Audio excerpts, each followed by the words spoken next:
श्री वाहिगुरु साहिब जी। Gym सिर लुकै सो ऊपर वाए, gym सिर लुके सो ऊपर वाए।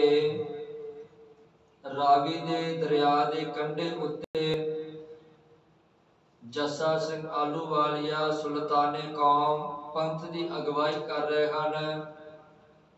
ਨਵਾਬ ਕਪੂਰ ਸਿੰਘ ਜੀ ਅਗਵਾਈ ਕਰ ਰਹੇ ਹਨ ਤੇ ਹੋਰ ਵੀ ਕਈ ਸਿੱਖ ਭਾਈ ਸੁੱਖਾ ਸਿੰਘ ਮਾੜੀ ਕੰਬੋ ਕੀ ਵਰਗੇ ਸਿੱਖਾਂ ਦੀ ਅਗਵਾਈ ਕਰ ਰਹੇ ਹਨ। ਰਾਵੀ ਦੇ ਕੰਢੇ ਉੱਤੇ ਜੱਸਾ ਸਿੰਘ ਆਲੂਵਾਲੀਆ ਨੇ ਇੱਕ ਨਾਰਾ ਮਾਰਿਆ, ਖਾਲਸਾ ਜੀ ਹੁਣ ਮੁਸ਼ਕਲ ਦਾ ਸਮਾਂ ਆ ਗਿਆ ਹੈ।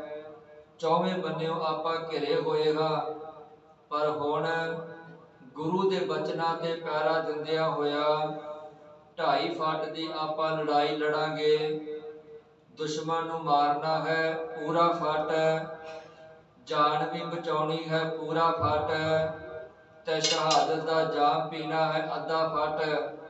ਹੁਣ ਪੂਰੀ 2.5 ਫੁੱਟ ਦੀ ਲੜਾਈ ਲੜਦਿਆਂ ਹੋਇਆ ਖਾਲਸਾ ਦੀ ਜਿਹਦਾ ਜਿੱਧਰ ਨੂੰ ਵੀ ਮੂੰਹ ਹੈ, ਜਿਹੜਾ ਜਿੱਧਰ ਨੂੰ ਵੀ ਜਾ ਸਕਦਾ ਹੈ, ਦੁਸ਼ਮਣ ਦੇ ਨਾਲ ਦੋ ਹੱਥ ਕਰਦਿਆਂ ਹੋਇਆ ਉਹ ਦੁਸ਼ਮਣ ਨੂੰ ਮਾਰ ਕੇ ਆਪਣੀ ਜਾਨ ਬਚਾਵੇ ਤਾਂ ਜਾਂ ਦੁਸ਼ਮਣ ਦੇ ਹੱਥੋਂ ਸ਼ਹਾਦਤ ਦਾ ਜਾਮ ਪੀ ਲਵੇ। ਜੱਸਾ ਸਿੰਘ ਆਲੂਵਾਲੀਆ ਨੇ ਐਲਾਨ ਕੀਤਾ।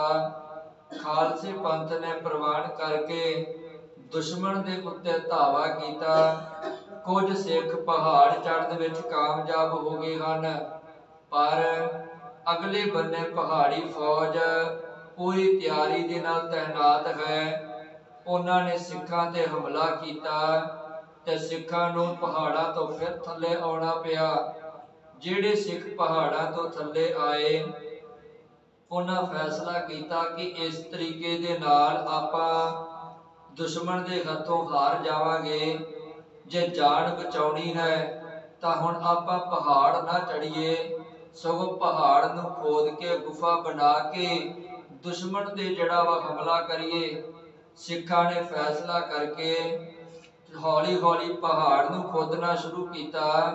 ਜਿਮ ਸਿਰ ਲੁਕੇ ਸੋ ਉੱਪਰ ਵਾਏ, ਤਾਂ ਜੋ ਗੁਫਾ ਦੇ ਵਿੱਚੋਂ ਦੀ ਲੰਘ ਕੇ ਸਾਡਾ ਸਿਰ ਲੁਕਿਆ ਰਵੇ ਤੇ ਜੇ ਕੋਈ ਗੋਲੀ ਜਾਂ ਗੋਲਾ ਦੁਸ਼ਮਣ ਦੇ ਵੱਲੋਂ ਆਵੇ ਤੇ ਸਾਡੇ ਜਿਹੜਾ ਵੱਜਣਾ ਸਾਡਾ ਬਚਾਅ ਹੋ ਜਾਵੇ।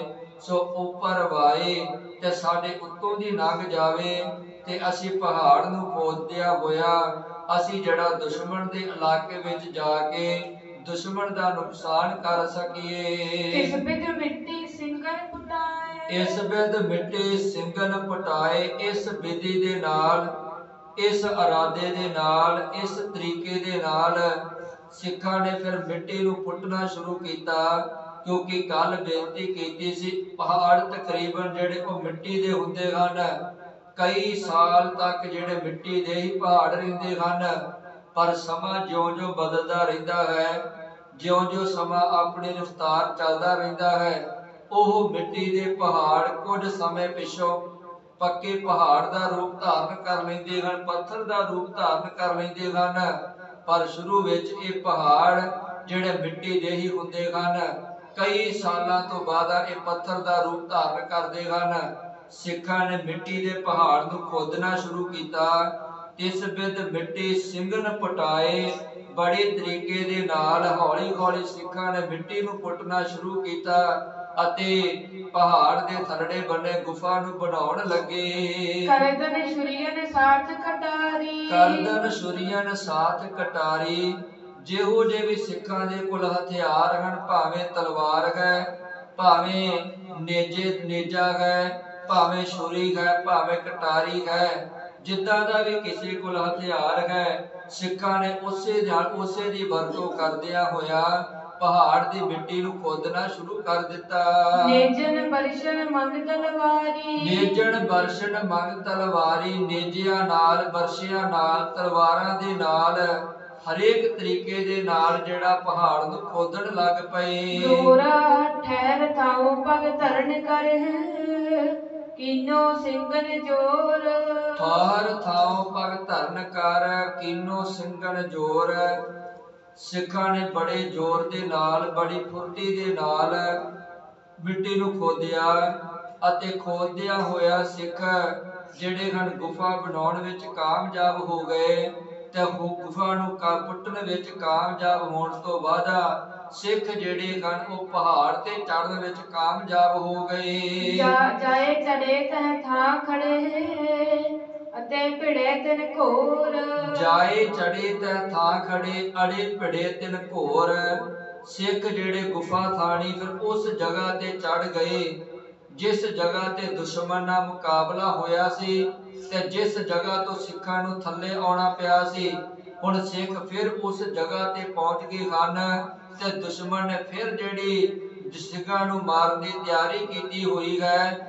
ਅੜੇ ਭਿੜੇ ਤਿਨ ਘੋਰ ਤੇ ਦੋਵਾਂ ਧਿਰਾਂ ਦੇ ਵਿੱਚ ਫਿਰ ਜਿਹੜੀ ਉਹ ਲੜਾਈ ਸ਼ੁਰੂ ਹੋ ਗਈ ਹੈ। ਚੌਪਈ ਤਬ ਪਹਾੜੀਏ ਆਏ ਕਰ ਸ਼ੋਰ। ਤਬ ਪਹਾੜੀਏ ਆਏ ਕਰ ਸ਼ੋਰ। ਭਾਈ ਰਤਨ ਸਿੰਘ ਜੀ ਕਹਿੰਦੇ ਹਨ ਜਿਹੜੇ ਪਹਾੜੀ ਫੌਜ ਸੀ ਸਿੱਖਾਂ ਨੂੰ ਵੇਖ ਕੇ ਸ਼ੋਰ ਦੇ ਨਾਲ ਰੌਲਾ ਪਾਉਂਦਿਆਂ ਹੋਇਆ ਬੜਾ ਜ਼ੋਰ ਦਾ ਹਮਲਾ ਕਰਨ ਵਾਸਤੇ ਸਿੱਖਾਂ ਵੱਲ ਵਧਣ ਲੱਗੇ। ਮਗਰੇ ਦੀਨੋ ਸਿੰਘਨ ਜੋਰ। ਮਗਰੇ ਦੀਨੋ ਸਿੰਘਨ ਜੋਰ। ਤੇ ਸਿੱਖਾਂ ਨੇ ਫਿਰ ਐਰਕੀ ਫੈਸਲਾ ਕਰ ਲਿਆ ਕਿ ਅੱਗੇ ਅਸੀਂ ਚੜ ਕੇ ਥੱਲੇ ਉਤਰ ਕੇ ਗਲਤੀ ਕਰ ਲਈ ਹੈ ਪਰ ਹੁਣ ਅਸੀਂ ਬੜੀ ਮੁਸ਼ੱਕਤ ਦੇ ਨਾਲ ਬੜੀ ਮਿਹਨਤ ਦੇ ਨਾਲ ਪਹਾੜ ਨੂੰ ਖੋਦ ਕੇ ਉੱਤੇ ਚੜੇ ਹਾਂ। ਇਸ ਵਾਰ ਭਾਵੇਂ ਮਰਨਾ ਪੈ ਜਾਵੇ ਪਰ ਜਿਹੜਾ ਥੱਲੇ ਨਹੀਂ ਉਤਰਨਾ। ਇਸ ਵਾਰ ਆਪਾਂ ਦੁਸ਼ਮਣ ਨਾਲ ਦੋ ਹੱਥ ਹੀ ਕਰਨੇ ਹਨ। ਤੇ ਇਹ ਫੈਸਲਾ ਕਰਕੇ ਸਿੱਖਾਂ ਨੇ ਵੀ ਮਗਰੇ ਜਿਹੜਾ ਵਾ ਦੁਸ਼ਮਣ ਦੇ ਵੱਲ ਹਮਲਾ ਕਰ ਦਿੱਤਾ। ਮਗਰੇ ਦਿਨੋਂ ਸਿੰਘਨ ਜੋਰ। ਜਿੱਧਰੋਂ ਦੁਸ਼ਮਣ ਆ ਰਿਹਾ ਹੈ ਉਧਰ ਨੂੰ ਸਿੱਖਾਂ ਨੇ ਜ਼ੋਰ ਦਾ ਹਮਲਾ ਕਰ ਦਿੱਤਾ। ਸਿੰਘਨ ਹੰਭੂ ਸ਼ਸਤਰ ਛੁੱਟੇ। ਸਿੰਘਨ ਹੱਥੋਂ ਸ਼ਸਤਰ ਸੁੱਟੇ। ਛੁੱਟੇ ਤੋਂ ਭਾਵ ਉਹ ਨਹੀਂ ਲੈਣਾ ਕਿ ਹੱਥੋਂ ਛੁੱਟ ਗਏ। ਛੁੱਟੇ ਤੋਂ ਭਾਵ ਇੱਥੇ ਚੱਲੇ। ਜਦੋਂ ਸਿੱਖਾਂ ਦੇ ਹੱਥੋਂ ਜਿਹੜੇ ਸ਼ਸਤਰ ਚੱਲੇ ਕਿਉਂਕਿ ਪਹਿਲੀ ਤੇ ਗੱਲ ਸਿੱਖਾਂ ਦੇ ਕੋਲ ਬਹੁਤ ਵਧੀਆ ਹਥਿਆਰ ਨਹੀਂ ਹਨ। ਕਿਸੇ ਕੋਲ ਵਿੰਗੀ ਤਲਵਾਰ ਹੈ, ਕਿਸੇ ਕੋਲ ਨੇਜਾ ਟੁੱਟਾ ਹੋਇਆ, ਕਿਸੇ ਕੋਲ ਕੱਲੇ ਤੀਰ ਹਨ, ਕਿਸੇ ਕੋਲ ਕਮਾਨ ਹੈ। ਭਾਵ ਕਿ ਜਿੱਦਾਂ ਦਾ ਕਿਸੇ ਕੋਲ ਹਥਿਆਰ ਹੈ ਸਿੱਖਾਂ ਨੇ ਮੌਕਾ ਵੇਖ ਕੇ ਉਦਾਂ ਦਾ ਹਥਿਆਰ ਜਿਹੜਾ ਚਲਾ ਦਿੱਤਾ ਤੇ ਦੁਸ਼ਮਣ ਦੇ ਉੱਤੇ ਜਿਹੜਾ ਵਾ ਜ਼ੋਰ ਦਾ ਹਮਲਾ ਕਰ ਦਿੱਤਾ। ਲੱਗੇ ਪ੍ਰਵਤੀਆਂ ਫਿਰੇ ਅਪੁੱਠੇ। ਲੱਗੇ ਪ੍ਰਵਤੀਆਂ ਫਿਰੇ ਅਪੁੱਠੇ। ਜਿਹੜਾ ਦੁਸ਼ਮਣ ਸਿੱਖਾਂ ਨੂੰ ਮਾਰਨ ਵਾਸਤੇ ਅੱਗੇ ਵਧ ਰਿਹਾ ਸੀ ਤੇ ਸਿੱਖਾਂ ਦੇ ਜ਼ੋਰ ਦੇ ਹਮਲੇ ਨੇ ਦੁਸ਼ਮਣ ਦੇ ਪੈਰ ਨਾ ਟਿਕਣ ਦਿੱਤੇ ਜਿਹਦੇ ਕਰਕੇ ਦੁਸ਼ਮਣ ਜਿਹੜਾ ਪੁੱਠੇ ਪੈਰੀ ਭੱਜਣ ਲੱਗਾ ਤੇ ਸਿੱਖਾਂ ਨੇ ਜਿਹੜਾ ਪਹਾੜੀ ਫੌਜ ਦਾ ਬਹੁਤ ਭਾਰੀ ਨੁਕਸਾਨ ਕਰ ਦਿੱਤਾ। ਗੈਲ ਸੋ ਸਿੰਘਨ ਬਹੁਤ ਦਬਾਈ। ਗੈਲ ਸੋ ਸਿੰਘਨ ਬਹੁਤ ਦਬਾਈ। ਸਿੱਖਾਂ ਨੇ ਦੁਸ਼ਮਣ ਦਾ ਪਿੱਛਾ ਕੀਤਾ ਤੇ ਪਿੱਛਾ ਕਰਕੇ ਦੁਸ਼ਮਣ ਨੂੰ ਹਰਾਇਆ ਅਤੇ ਹਰਾ ਕੇ ਕਈ ਇਲਾਕਿਆਂ ਉੱਤੇ ਸਿੱਖਾਂ ਨੇ ਕਬਜ਼ਾ ਕਰ ਲਿਆ। ਲਿਓ ਸੋ ਟਿੱਬਾ ਸਿੰਘਨ ਛਡਾਈ। ਲਿਓ ਸੋ ਟਿੱਬਾ ਸਿੰਘਨ ਛਡਾਈ। ਜਿਸ ਟਿੱਬੇ ਦੇ ਉੱਤੇ ਦੁਸ਼ਮਣ ਦੀ ਫੌਜ ਤੈਨਾਤ ਸੀ ਹੁਣ ਉਸ ਟਿੱਬੇ ਦੇ ਉੱਤੇ ਸਿੱਖ ਆਪ ਤੈਨਾਤ ਹੋ ਗਏ ਹਨ। ਜੋ ਸਜਾਦੇ ਚੜੇ ਉਤਾਹੀ। ਜੋ ਸਜਾਦੇ ਚੜੇ ਉਤਾਹੀ। ਭਾਈ ਰਤਨ ਸਿੰਘ ਜੀ ਕਹਿੰਦੇ ਇਸ ਪਹਾੜ ਦੇ ਉੱਤੇ ਸਿਰਫ ਉਹ ਸਿੱਖ ਚੜ ਪਾਏ ਹਨ ਜਿਹੜੇ ਪੈਦਲ ਸਨ, ਜਿਨ੍ਹਾਂ ਦੇ ਕੋਲ ਕੋਈ ਘੋੜੇ ਨਹੀਂ ਸਨ। ਜਿਹੜੇ ਪੈਦਲ ਸਨ ਉਹ ਸਿੱਖ ਇਸ ਪਹਾੜੀ ਤੇ ਕਾਬਜ ਹੋਏ ਹਨ। ਘੋੜੇ ਉਨਕੇ ਚੜੇ ਸੁਨਾਹੀ। ਘੋੜੇ ਉਨਕੇ ਚੜੇ ਸੁਨਾਹੀ। ਕਿਉਂਕਿ ਜਿਹੜੀ ਸਿੱਖ ਘੋੜਿਆਂ ਵਾਲੇ ਸਨ ਜਿਨ੍ਹਾਂ ਦੇ ਥੱਲੇ ਘੋੜੇ ਸਨ ਤੇ ਉਹ ਜਿਹੜੇ ਘੋੜਿਆਂ ਵਾਲੇ ਸਿੱਖ ਜਿਹੜੇ ਪਹਾੜਾਂ ਤੇ ਨਾ ਚੜ ਪਾਏ ਕਿਉਂਕਿ ਪਹਾੜ ਤੇ ਘੋੜੇ ਜਿਹੜੇ ਨਹੀਂ ਸਨ ਚੜ ਸਕਦੇ ਜਿਸ ਕਰਕੇ ਘੋੜਿਆਂ ਵਾਲੇ ਸਿੱਖ ਥੱਲੇ ਰਹਿ ਗਏ ਤੇ ਪੈਦਲ ਫੌਜ ਜਿਹੜੀ ਉਹ ਪਹਾੜ ਤੇ ਚੜਨ ਵਿੱਚ ਕਾਮਯਾਬ ਹੋ ਗਈ। ਔਰਤ ਕਾਇਓ ਚੜੇ ਇੱਕ ਰਾਹ। ਔਰਤ ਕਾਇਓ ਚੜ ਇੱਕ ਰਾਹ।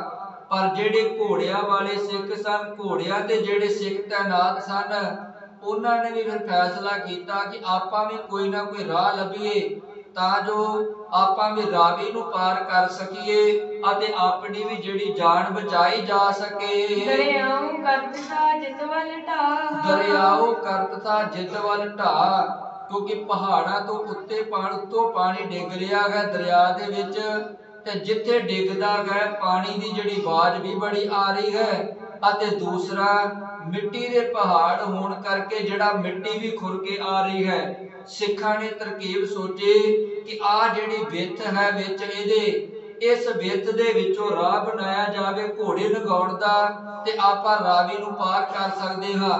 ਜਿਹੜੀ ਮਿੱਟੀ ਦੇ ਜਿਹੜੀ ਖੁਰ ਰਹੀ ਸੀ ਪਾਣੀ ਦੇ ਨਾਲ, ਸਿੱਖਾਂ ਨੇ ਫਿਰ ਉੱਥੇ ਜਿਹੜਾ ਰਾਹ ਬਣਾਉਣ ਦਾ ਫੈਸਲਾ ਕਰ ਲਿਆ। ਸਿੰਘਨ ਕਉਤਾ ਚਰਨ ਰਖਾਇਆ, ਸਿੰਘਨ ਘੋੜਨ ਚਰਨ ਰਖਾਇਆ। ਸਿੱਖਾਂ ਨੇ ਜਿਹੜਾ ਵਾ ਘੋੜਿਆਂ ਦੇ ਚਰਨ ਰੱਖਣ ਜਿੰਨਾ ਜਿਹੜਾ ਵਾ ਉਹ ਥਾਂ ਬਣਾਉਣ ਲੱਗ ਪਏ। ਕੋਈ ਬਚੈ ਕੋਈ ਗਿਰ ਜਾਵੇ, ਕੋਈ ਬਚੇ ਕੋਈ ਗਿਰ ਜਾਵੇ।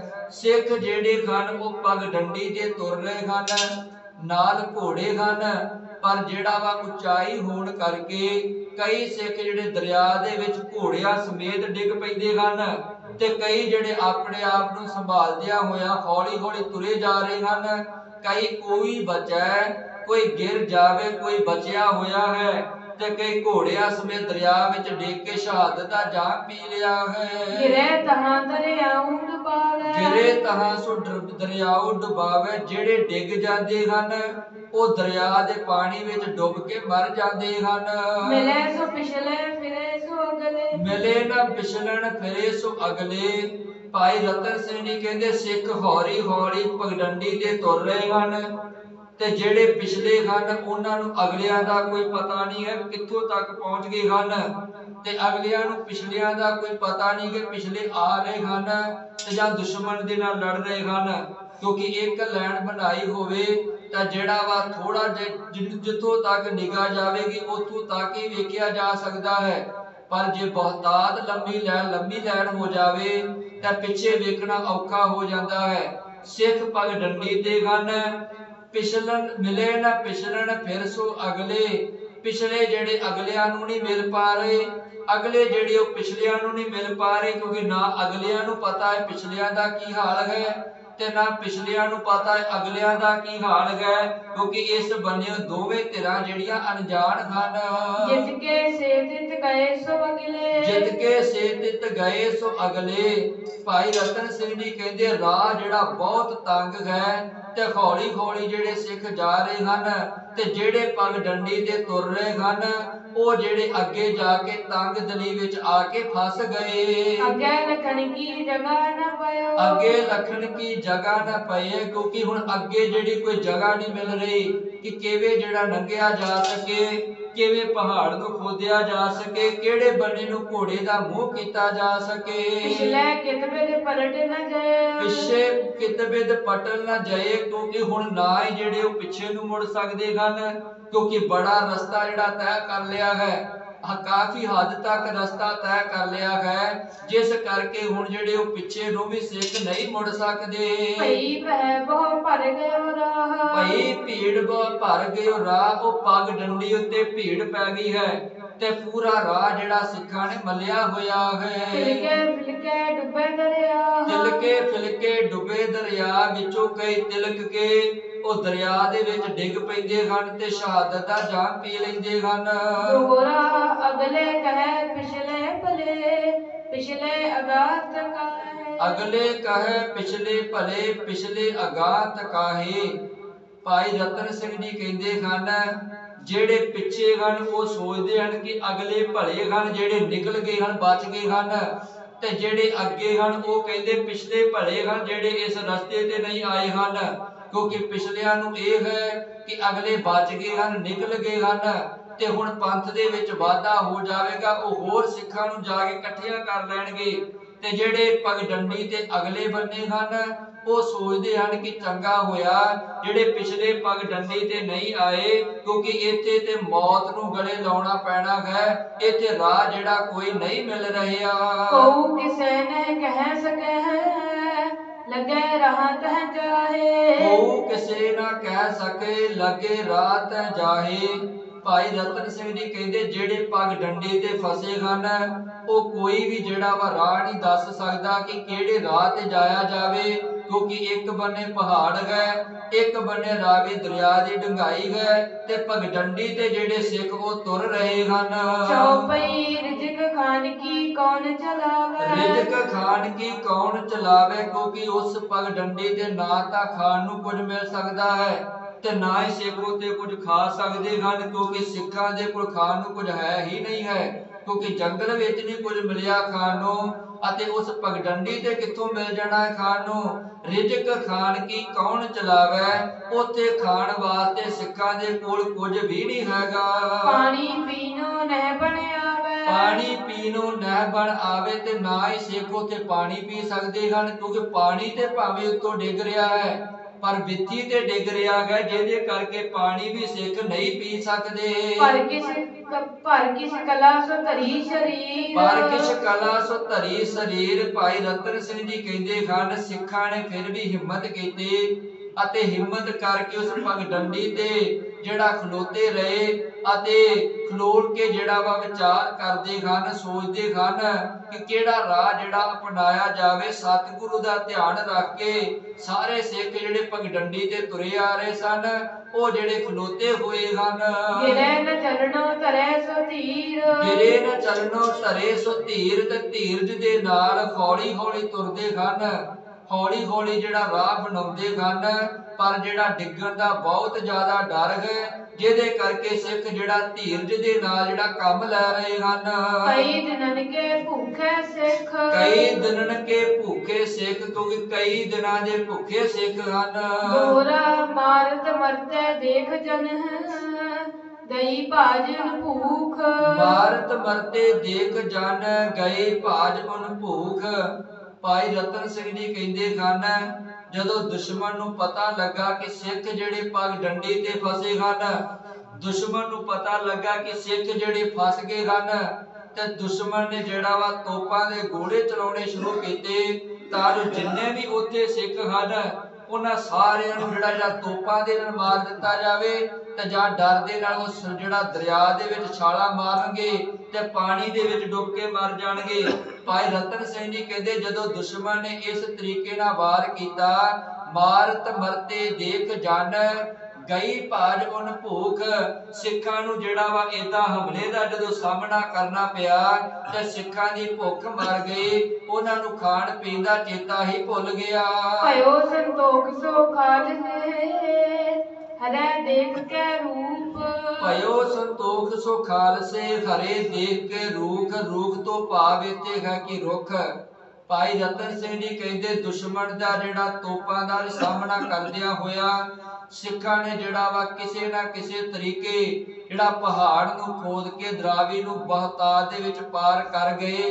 ਅਗਲੇ ਬੰਨੇ ਜੰਗਲ ਹੈ ਤੇ ਹਰੇ ਭਰੇ ਜੰਗਲ ਨੂੰ ਵੇਖ ਕੇ ਸਿੱਖਾਂ ਦੀ ਭੁੱਖ ਦੂਰ ਹੋ ਗਈ, ਸੰਤੋਖ ਆ ਗਿਆ, ਕਿਉਂਕਿ ਸਿੱਖ ਅੱਗੇ ਵੀ ਜੰਗਲਾਂ ਵਿੱਚ ਰਹਿ ਕੇ ਪੱਤੇ ਟਾਹਣੀਆਂ ਖਾ ਕੇ ਗੁਜ਼ਾਰਾ ਕਰਦੇ ਸਨ, ਤੇ ਹੁਣ ਜਿਹੜੇ ਸਿੱਖ ਪਾਰ ਹੋ ਗਏ ਹਨ ਉਹਨਾਂ ਨੇ ਹਰੇ ਭਰੇ ਜੰਗਲ ਨੂੰ ਵੇਖਿਆ ਤੇ ਸੰਤੋਖ ਆਇਆ ਅਤੇ ਹਰੇ ਭਰੇ ਰੁੱਖ ਦੇ ਪੱਤੇ ਖਾ ਕੇ ਸਿੱਖਾਂ ਨੇ ਗੁਜ਼ਾਰਾ ਕਰ ਲਿਆ। ਉੱਪਰ ਚੜੇ ਸੋ ਖੜੇ ਰਹੇ, ਸੁਨੋ ਤਲਨ ਕੀ ਬਾਤ, ਉੱਪਰ ਚੜੇ ਸੋ ਖੜ ਰਹੇ, ਸੁਨੋ ਤਲਨ ਕੀ ਬਾਤ। ਭਾਈ ਰਤਨ ਸਿੰਘ ਜੀ ਕਹਿੰਦੇ ਜਿਹੜੇ ਉੱਪਰ ਸਨ ਉਹਨਾਂ ਦਾ ਆ ਹਾਲ ਸੀ, ਜਿਹੜੇ ਪੱਗ ਡੰਡੀ ਤੇ ਸਨ ਕਾਫੀ ਸਮਾਂ ਖਲੋਤੇ ਰਹੇ ਅਤੇ ਫਿਰ ਜਿਹੜਾ ਕਾਮਯਾਬ ਹੋ ਗਏ। ਸੁਨੋ ਤਲਨ ਕੀ ਬਾਤ, ਤਲਨ ਤੋਂ ਭਾਵ ਉਹ ਸਿੱਖਾਂ ਦਾ ਹੁਣ ਮੈਂ ਹਾਲ ਸੁਣਾਉਣਾ ਹਾਂ ਜਿਹੜੇ ਮੈਦਾਨੇ ਇਲਾਕੇ ਦੇ ਵਿੱਚ ਹਨ, ਰਾਵੀ ਦੇ ਕੰਢੇ ਉੱਤੇ ਹਨ ਤੇ ਦੁਸ਼ਮਣ ਦੇ ਨਾਲ ਦੋ ਹੱਥ ਕਰ ਰਹੇ ਹਨ। ਜਹ ਬਿਦ ਸੁਨੀ ਹਮ ਪਿਤਾ ਦੇ, ਕਰੋ ਸੋ ਵਖਿਆਤ, ਜੇ ਬਿਦ ਸੁਨੀ ਹਮ ਪਿਤਾ ਤੇ ਕਰੂੰ ਸੋ ਵਖਿਆਤ। ਭਾਈ ਰਤਨ ਸਿੰਘ ਜੀ ਕਹਿੰਦੇ ਜਿਵੇਂ ਮੈਂ ਆਪਣੇ ਪਿਤਾ ਭਾਈ ਰਾਏ ਸਿੰਘ ਤੋਂ ਸੁਣੀ ਹੈ ਉਸੇ ਤਰੀਕੇ ਨਾਲ ਮੈਂ ਵਖਿਆਤ ਕਰਾਂਗਾ, ਉਸੇ ਤਰੀਕੇ ਦੇ ਨਾਲ ਹੀ ਇਸ ਗ੍ਰੰਥ ਦੇ ਵਿੱਚ ਮੈਂ ਲਿਖਿਆ ਹੋਇਆ ਹੈ। ਚੌਪਈ ਨਹਿਲ ਤੁਰਕਨ ਪਾਇਓ ਜੋਰ, ਨਿਹਲ ਤੁਰਕਨ ਪਾਇਓ ਜੋਰ। ਨਿਹਲ ਤੋਂ ਭਾਵ ਕਿ ਪਹਾੜੀ ਫੌਜ। ਭਾਈ ਰਤਨ ਸਿੰਘ ਜੀ ਕਹਿੰਦੇ ਜਿਹੜੀ ਪਹਾੜੀ ਫੌਜ ਸੀ ਸਿੰਘਾਂ ਦੇ ਹੱਥੋਂ ਮਾਰ ਖਾ ਕੇ ਇਹ ਜਿਹੜੀ ਪਹਾੜੀ ਫੌਜ ਜਿਹੜੀ ਲਖਪਤ ਰਾਏ ਕੋ ਥੱਲੇ ਆਈ ਹੈ, ਆ ਕੇ ਸਾਰਾ ਹਾਲ ਦੱਸਦੀ ਹੈ ਕਿ ਸਿੱਖਾਂ ਨੇ ਏਦਾਂ ਕਬਜ਼ਾ ਕਰ ਲਿਆ ਹੈ ਤੇ ਭਾਈ ਰਤਨ ਸਿੰਘ ਜੀ ਕਹਿੰਦੇ ਹਨ ਜਦੋਂ ਸਾਰੀ ਆ ਕੇ ਵਾਰਤਾਲਾਪ ਦੱਸੀ, ਸਾਰੀ ਗੱਲ ਦੱਸੀ, ਤੇ ਲਖਪਤ ਰਾਏ ਜਿਹੜਾ ਗੁੱਸੇ ਵਿੱਚ ਆ ਕੇ ਜਿਹੜਾ ਸਿੱਖਾਂ ਨੂੰ ਮਾਰਨ ਦਾ ਐਲਾਨ ਕਰਦਾ ਹੈ। ਜਾਣੋ ਸਿੰਘਣ ਭਾਜਣ ਤੋਰ, ਜਾਣੋ ਸਿੰਘਣ ਭਾਜਣ ਤੋਰ। ਫਿਰ ਲਖਪਤ ਰਾਏ ਕਹਿੰਦਾ ਹੈ ਆਪਣੀ ਫੌਜ ਨੂੰ ਤਾੜਨਾ ਕਰਦਿਆਂ ਹੋਇਆ ਕਿ ਸਿੱਖ ਇਸ ਤਰ੍ਹਾਂ ਬਚ ਜਾਣਗੇ। ਕਈ ਸਿੱਖ ਪਹਾੜ ਚੜ ਗਏ ਹਨ, ਕੁਝ ਰਾਵੀ ਦਰਿਆ ਪਾਰ ਕਰ ਗਏ ਹਨ। ਏਦਾਂ ਦੁਸ਼ਮਣ ਸਾਡੇ ਹੱਥੋਂ ਨਿਕਲ ਜਾਵੇਗਾ।